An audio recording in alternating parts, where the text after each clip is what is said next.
Welcome on into the Utah Blockcast. I'm Steve Bartle, Utah Insider for KSL Sports. Good to be with you on a Thursday.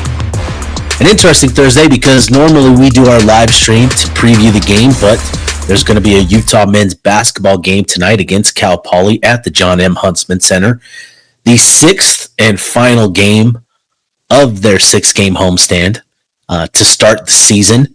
So looking forward to that. Obviously, Utah under Alex Jensen have started 5-0, but certainly plenty of room for improvement on both ends of the floor. So looking forward to being at the John M. Huntsman Center tonight to take in the running Utes. And if you're there, come say what's up. Always enjoy meeting everybody, saying hi to people, and interacting with the folks up there. So looking forward to that tonight. And since I'll be there watching the game, we won't be doing our live stream. We'll actually be doing that Friday night. We'll be doing our live stream, Bennett and I, Friday night, and then we'll also be doing a Twitter Spaces afterwards. So look forward to that tomorrow night to preview Utah versus Kansas State, which is going down this Saturday, 2 p.m. kick at Rice-Eccles Stadium. Looking forward to this game. Obviously, Utah has it rolling on the ground. Devin Dampier, Bird Ficklin, Wayshawn Parker, they've got it going on the ground behind this offensive line, just doing a really impressive job. So looking forward to this matchup because K-State, it's been an interesting year for K-State. They came in with, fairly high expectations of competing and contending in the Big 12, but got off to a pretty rough start, and things have just kind of snowballed from there. So on this episode, actually, I welcome on Mitch Fortner, who he's there in Manhattan, Kansas, KMAN Radio. He's the host of Powercat Pregame, which is the pregame show for the Kansas State Wildcats. So I did an interview with him yesterday, and he had enough time and was cool enough to hop on with me to return the favor. So Mitch is great. Offered a lot of great insights about the Wildcats, where things stand based on the expectations coming into the season, the vibe around the program, and what to expect from the Wildcats this Saturday. So Mitch is great, and that is the meat and potatoes of this episode. But first, before we dive into all of that, I want to do a little recruiting update. Obviously, I'm recording this November 20th, which means the early signing period is just a couple weeks away.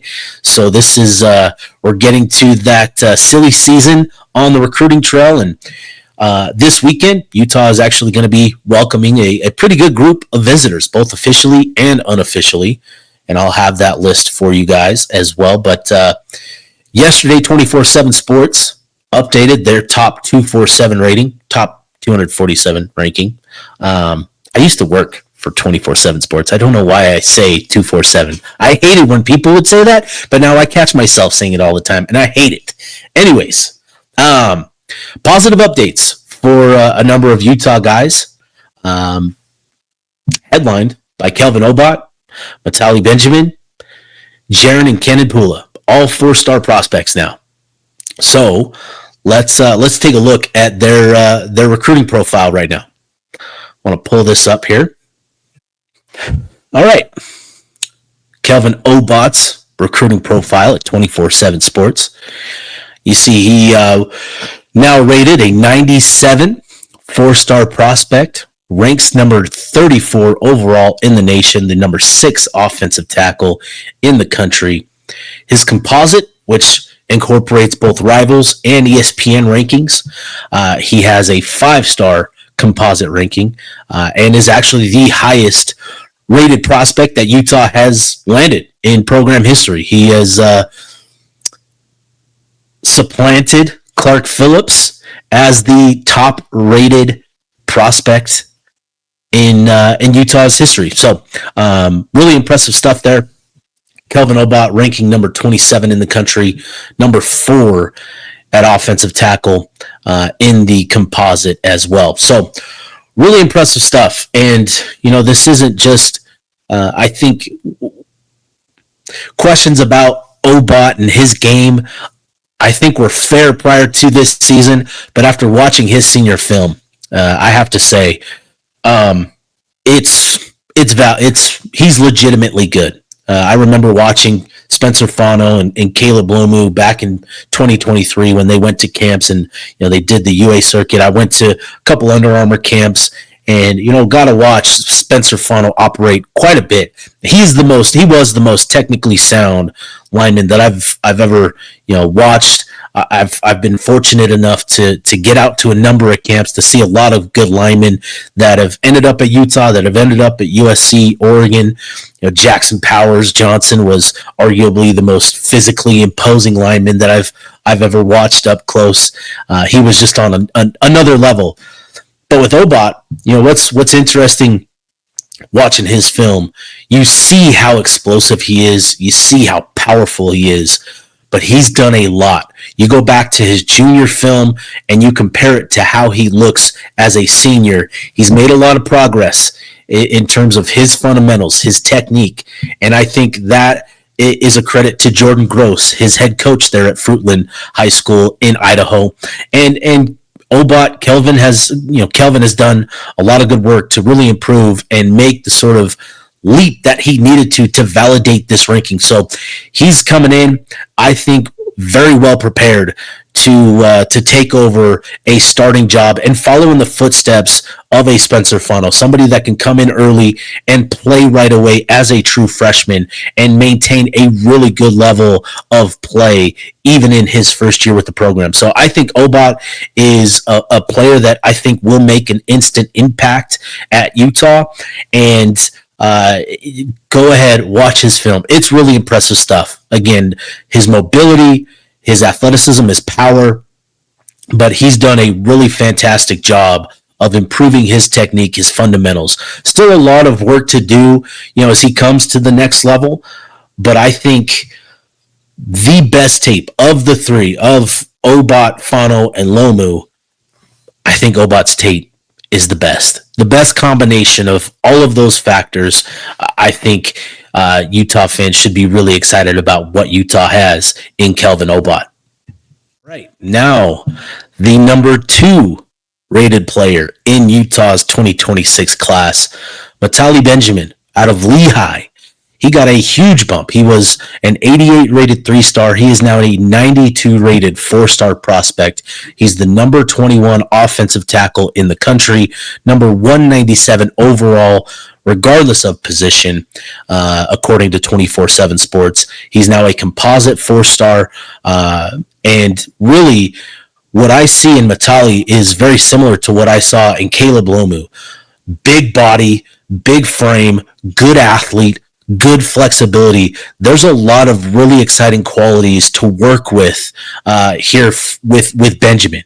And when you consider what Utah has done with similar prospects like Lomu, like guys of the past, Bamadeli, Olaseni, guys of this stature, Darren Paulo, it's taken time, but Benjamin has the sort of qualities where it may not be year one right away, but I think he's the type of kid that can step into a starting role in year 2, in year 3, much like Lomu. So I think Benjamin is a fantastic pickup, and he's made great improvements as well, not only in terms of his fundamentals and what he's doing, but just his overall mobility, his strength. I still think he needs to get stronger, and I think that's going to be what all next year is going to be about for him, is acclimating to the physicality of the collegiate level. But there are a lot of really exciting qualities to work with here for Utah. So this is a big pickup.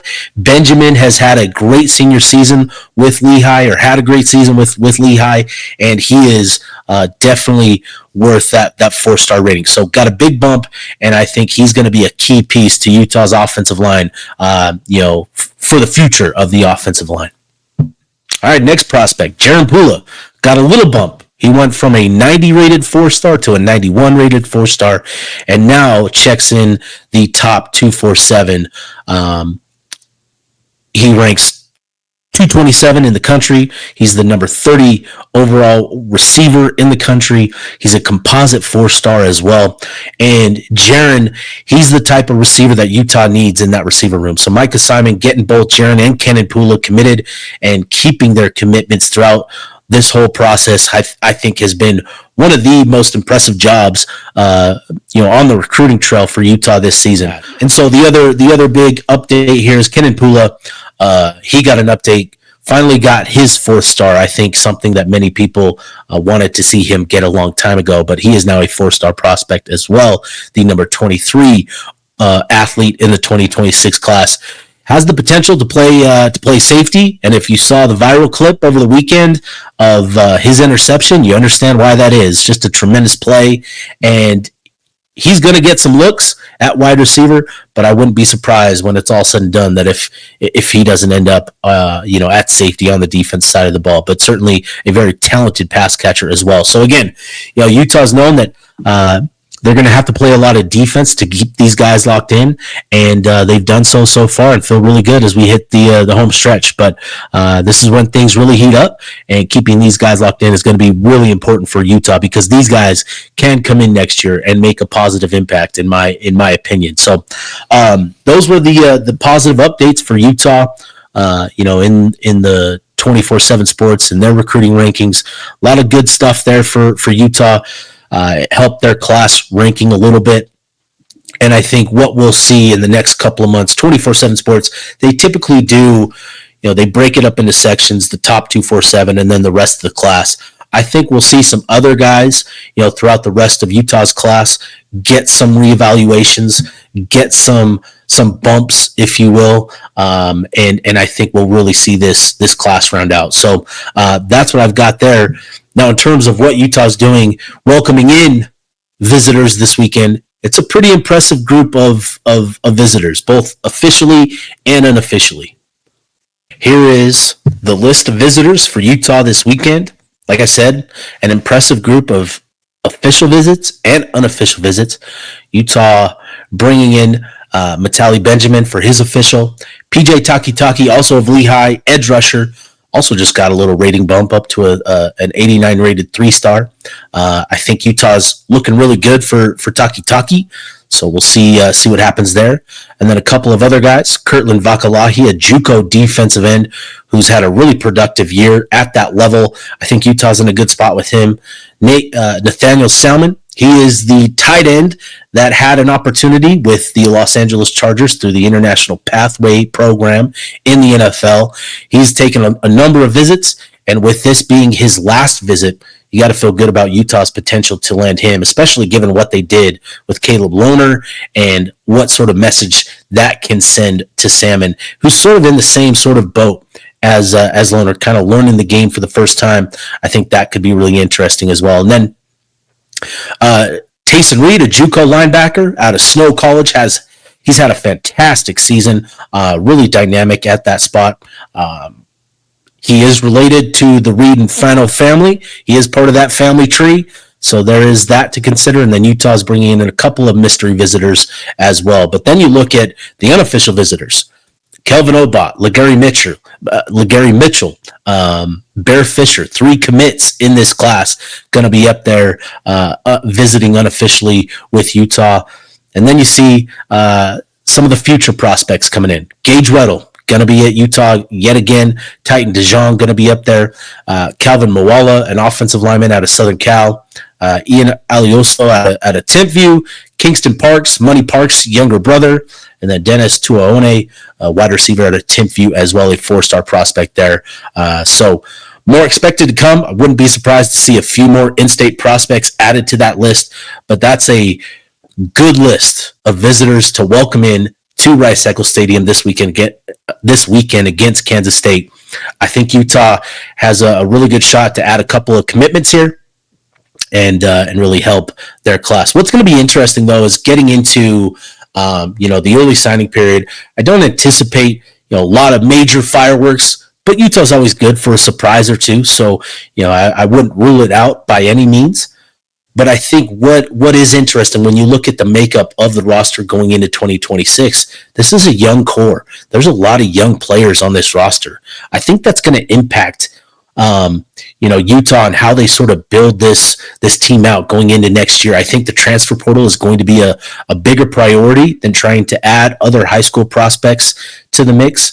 So I think that's going to be interesting to see. And again, like we've talked about all week, is the transfer portal window is now shifted from December to January. So I think that's going to be great for programs like Utah who can finalize their signing classes in the month of December, have some of those conversations about players that maybe want to or are thinking about entering the portal, having those conversations, and then getting into that next month in January with a much clearer idea of what you need to build out the roster and attack the transfer portal in that sense. So yeah, big visit weekend for Utah this week. And like I said, I think there's a really good opportunity for Utah to add a couple of commitments to their commit list this cycle. So, all right. That's enough recruiting talk. You can unmute me now if you don't want to listen to recruiting. Let me get to my interview here with Mitch Fortner, again, of KMAN Radio there in Kansas. He is the host of Powercat Game Day pregame show, if I remember right. If I remember, that's what it's called. Anyways, here's my conversation with Mitch. All right. Joining me now, Mitch Fortner, host of Powercat Game Day, the pregame show for Kansas State. Mitch, I appreciate you taking some time out of your day to hop on with me on the Utah Blockcast. Appreciate the time, man. Thanks so much. Steve, I appreciate it. Love talking Big 12 football, and it's good to be on with you. Yeah, man, this is going to be an exciting one. The first time Utah and Kansas State have ever matched up. I'd be curious just to get your feel for what the vibe is like in Manhattan among the Kansas State fan base with the opportunity to potentially travel out to Salt Lake City this weekend. Well, I think the opportunity to travel to Salt Lake is pretty sweet. Right now, the vibe with the team, it's not great. This has been a disappointing season. K-State's 5-5 right now. K-State's only played, I believe, in Salt Lake City. Well, they've never played at Utah, right? But they played last year at BYU in Lavelle Edwards Stadium. That was, just an insane atmosphere. And I think we all expect Rice Eccles to be nothing short of amazing as well, especially with Utah, what they're playing for a spot in the college football playoff. They're playing for a lot more than K-State is. If anything, for the Wildcats, which we do travel quite well, this is probably just more of an experience opportunity, maybe to check something off the bucket list to see Rice Eccles Stadium, which is fairly new to the Big 12. Yeah, and the great thing here is, Utah fans super welcoming when it comes to visiting fans and that. So really looking forward to interacting with some of the K-State fans that make the trip out. Should be a lot of fun. And in Utah, like I said, the fan base here tend to be really good hosts. So let's talk about the game here. But before we do, I want to get a feel for Kansas State, because you kind of talked about it, right? 5-5 on the season, fighting for bowl eligibility. Given what the expectations were coming into the season, what's been sort of the biggest culprit for Kansas State and where they're at right now? And it's a great question, because it's kind of a lot that adds up to that. Yeah. I mean, it is the most. I call it it's one of the two most disappointing seasons in program history. The other would be 2004, following up winning a Big 12 title, the first for Bill Snyder. We still have Darren Sproles, and we only win 4 games that year. It starts in Ireland. The first time K-State touches the football, other than the opening kickoff, is a muff punt by Dylan Edwards, who then proceeds to leave the field, kick a bench, get hurt, and we don't have one of our best players for a considerable amount of time, like through basically the whole non-conference. Even before that, transfer lineman comes in. George Fitzpatrick out of Ohio State wins a national championship, and he's supposed to be the starting left tackle. Like, this guy came in and was a no-doubter starter and probably the best offensive lineman. He hasn't played, and he will not play this whole season because he had a medical episode during the summer months. Yeah. Never exactly heard what happened. But it sounded like it was heat-related, and he just never got, healthy enough to play football for K-State. It's the addition of a new offensive coordinator. He's actually been here now for 2 years, and Matt Wells. Fans are very critical about him. They're not a fan of Matt Wells from the play call, like situational play calling, just doesn't have a feel for the game. He has had some great moments and does have some great play designs, but things can kind of snowball on him in some rough situations. So I think I'm just honestly scratching the surface on where this season has gone. The offense just hasn't had the groove it should have had, and honestly, it starts with the offensive line. It has been very inconsistent and not good in the running game. So with that, as sort of the backdrop, what would you consider the identity of this team? Like, what are the things that Kansas State has done well up to this point? Because again, 5-5, you're doing some good things. You've been in some tight games. What are the things that you feel Kansas State you can hang your hat on? Well, I think offensively they've been hot and cold. I think where they're hanging their hat is on the defense, and what they've done extremely well this year is forcing turnovers. They're right now fourth in the country in forcing turnovers at 24 this year. The 12 fumble recoveries is second in the country. If it wasn't for the Texas Tech game where the offense coughed it up 5 times, K-State would lead the country in turnover margin, which right now it's at plus 10. And through the last 4 years under Kleiman, K-State has had at least 20 turnovers in a season, and this is the most they've had since 2022, which was the last time K-State won the Big 12.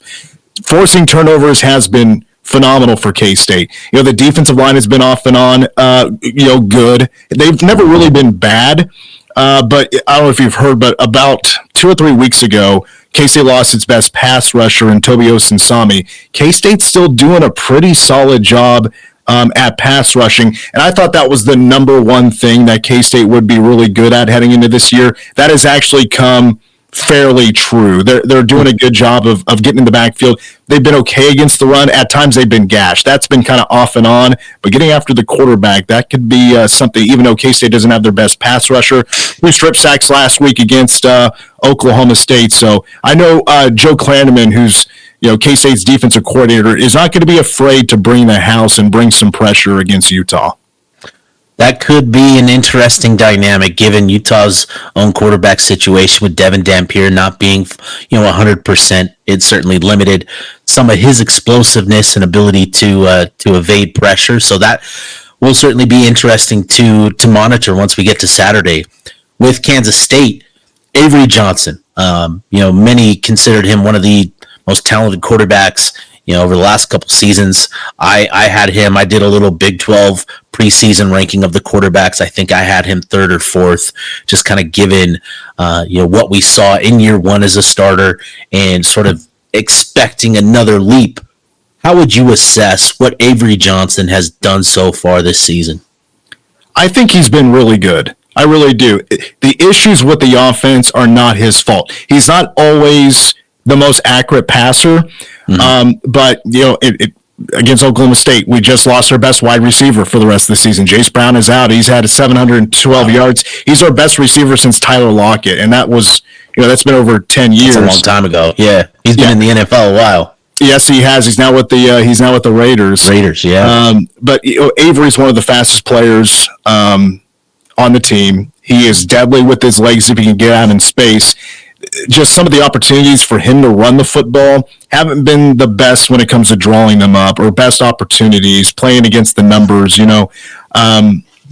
Avery passing the football, 60.5%, his numbers are better. I mean, he is about to become K-State's all-time leader in passing touchdowns. He's only a couple away from that. Wow. And I think he has Dampier type of numbers when it comes to touchdowns and interceptions with 17-5. What he's really been doing well this year compared to last year, he is taking care of the football a little bit more. He did have some passes in the non-conference that were dangerous, but the offense was so bad at Arizona that Avery just had to take some chances, and then a couple of interceptions at times against Texas Tech where he was just trying to make a play. He was forced to just throw a couple that tried to make a play to make a game out of it. So really most of these interceptions I don't think have really been his fault. Maybe a couple of them have, but I think Avery's leadership has really grown. It's been unfortunate that the offensive line hasn't been better for him in the running game, and even his tight ends. I got to mention this as well because last year he threw 13 touchdowns to tight ends to lead the country. This year he does have 6. He's been going to one more than most. That's Garrett Oakley. But K-State's pass catchers have dropped 19 passes this year. Garrett Oakley has dropped 6, and he's a tight end that leads the country for tight ends and drop passes. So the guys around him and some of the coaching just haven't done enough favors for Avery Johnson. So you mentioned Jace Brown, losing him to injury. Where does Johnson go to? Like, who can he turn to as sort of that dependable go-to receiver? Who is the guy that has the best case at being capable of handling that sort of role? I will say, even though there have been some drops, I don't think the wide receivers have really been a disappointment at all. I think they've been what we expected. One, though, little issue there is J.D. Bradley or Jaron Bradley, you'll see on the roster. He's a former Texas Tech wide receiver. Yeah. He's going to be back. He was K-State's number 3 wide receiver, still is technically, even though Jace Brown he's out, so I guess he moves up to number 2. But he'll be back for this game. Dron Tibbs has been one to really go up in tough situations and go make a catch, go make a play. He can go high point the football, bring it down in a crowd, and get you a big play. Wide receivers has been a good area.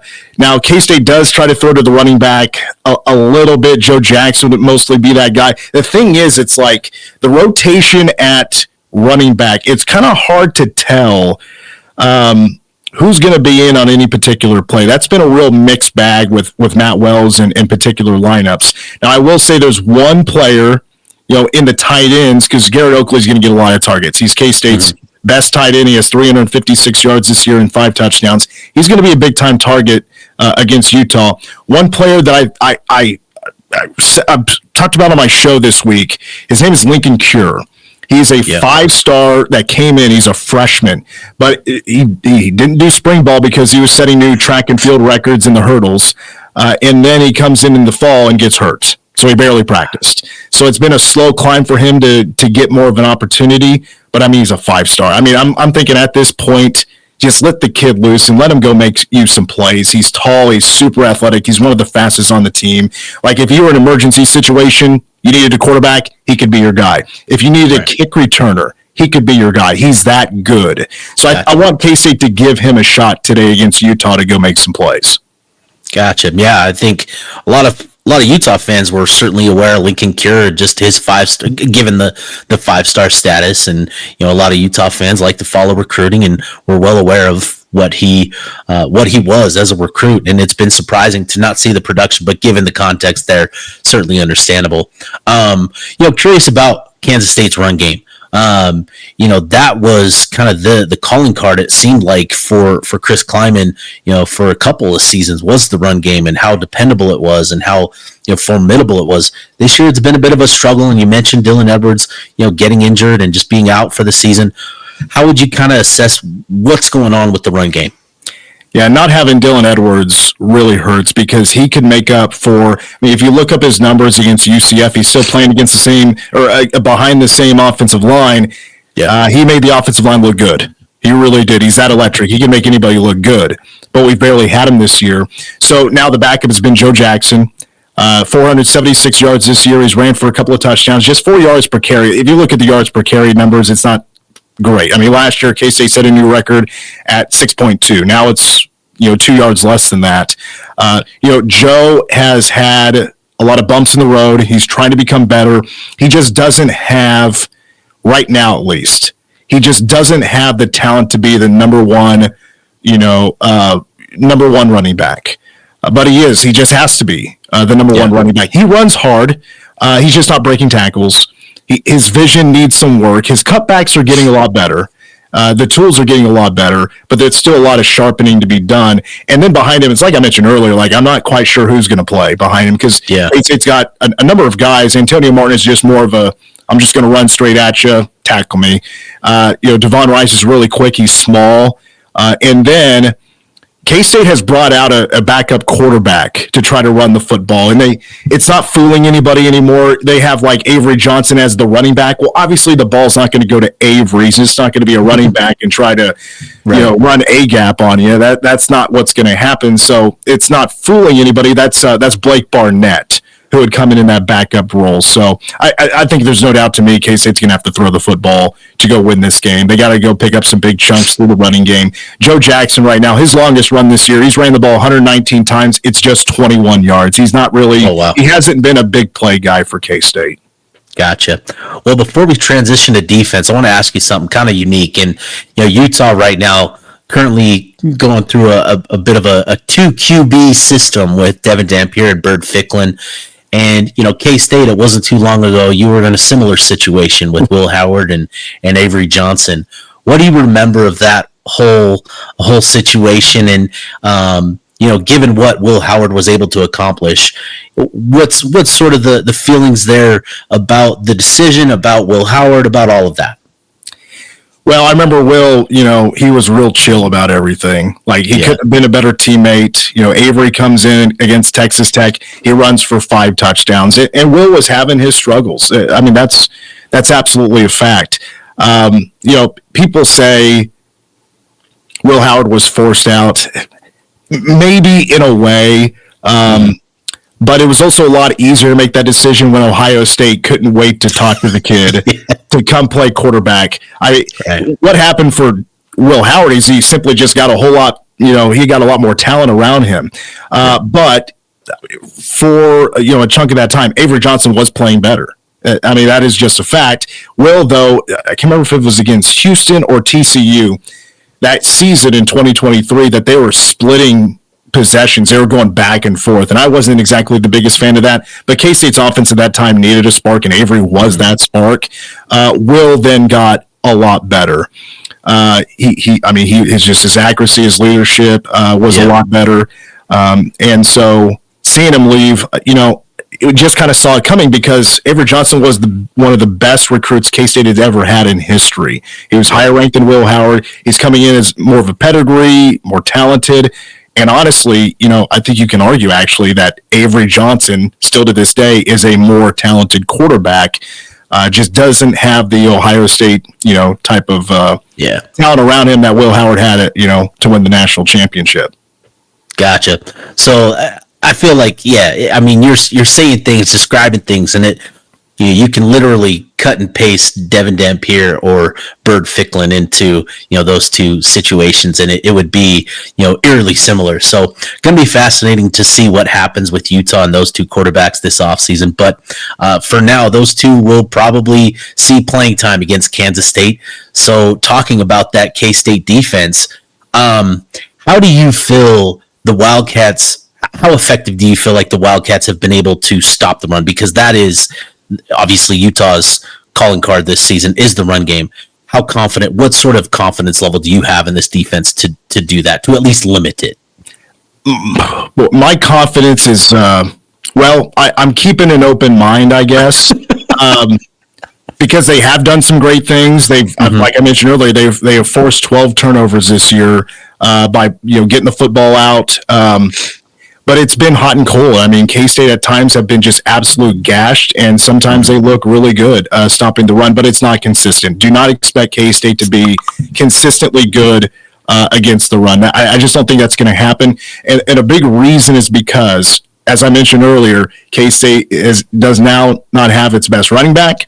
It doesn't have its best wide receiver. And guess what? K-State now doesn't have their best linebacker. Austin Romaine, who's a future NFL draft pick, he's out for the season. He was wearing a club on his hand against Texas Tech and somehow got an interception with that club covering one hand. I think he hurt it in the KU game is when that happened. He was hurt. He was really hurt and playing with a lot of pain. But they needed to get a procedure. They shut him down, and we'll see if he returns or he decides to go to the NFL. But he is also – he entered the season as probably a top 10 linebacker in the country in stopping the run. And now he's no longer in the lineup. And of course, it starts with K-State's defensive line. And I think where things got shaken up a little bit is they switched from a 3-3 to a 4-2-5. So the linebacker's a little bit more on an island. And Austin Romaine was kind of playing. He was trying to play two positions at once and would overplay what he should be doing and then give up a big play. It wasn't always his fault, though. The D-line has been really good this year, but they've even had some inconsistencies against the run. But they're an average running defense this year. I thought they would be better this year. Last year was really good, really good. Yeah. It just hasn't been as solid, but it's not bad. But Utah has just got so many great runners. That's going to be a really tough task, I think, for K-State to be consistent against Utah. Get you out of here with this last one. Just what do you feel is going to be kind of the X factor for Kansas State in terms of their potential to sneak out a win against Utah in Rice-Eccles Stadium? So two things. One, offensively, they have to string together drives. Their home run hitter is gone. Jace Brown, I mean, it was every game. Avery's taking 2 or 3 shots, bombs down the field, was very successful doing that. I mean, the most of the yards for Jace this year were on huge plays, and now that's gone. K-State has to throw the football. They'll try to establish the run game. I got a feeling that Utah will sell out on that, make K-State throw it, and then, we'll see, because I was looking at the numbers. It looks like Utah's pass defense is pretty good. It's pretty good, yardage-wise. Defensively, can K-State force turnovers? That has been one of the reasons why K-State has had opportunities to win games. So many times this year, with the exception of Army, which was just so fluky, and that game sucked. Defense couldn't get off the field. The offense had the ball for like 4 minutes in the second half. That was a disaster. But outside of that, the defense has done such a good job, despite injuries, of giving the offense chances to win the game. And they've done that by forcing turnovers. K-State has forced double-digit turnovers now in 7 straight games. That is the longest stretch in the country right now. So that is the biggest key. Can K-State force turnovers to give the offense a shot? Mitch, great stuff. Really appreciate your time again. Looking forward to you getting out here and enjoying Salt Lake City. And again, great stuff tonight. I really appreciate the time, Mitch. Looking forward to it. I hope for a good game at the very least. Thank you so much.